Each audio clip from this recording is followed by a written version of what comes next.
Halo bos, selamat petang. Saya Amumpang. Hari ini kita kedai pun ada masuk yang kereta ni. Ini customer yang trade in punya kereta. Tahun 2021. Toyota Yaris 1.5 E-Spec.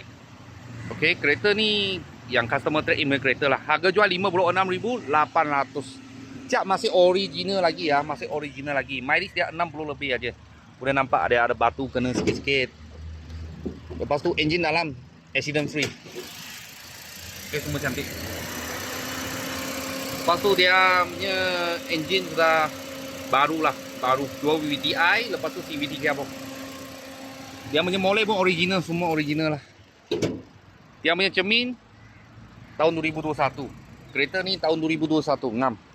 Tak pernah tukar cermin depan sebab kereta masih baru punya, tak akan tukar cermin depan lah. Okey, 360 kamera dia ada. Dalam macam ni. Harga jual 56,800 lah. Kalau nak full loan bulanan 700 lebih. Push start button, sport mode, eco mode, sensor semua ada lah kat sini. Pedal sheet tak ada. Mileage 69,000. Toyota original touchscreen lah. Touchscreen player. Cermin tak ada krep, tak ada apa. Belakang macam ni.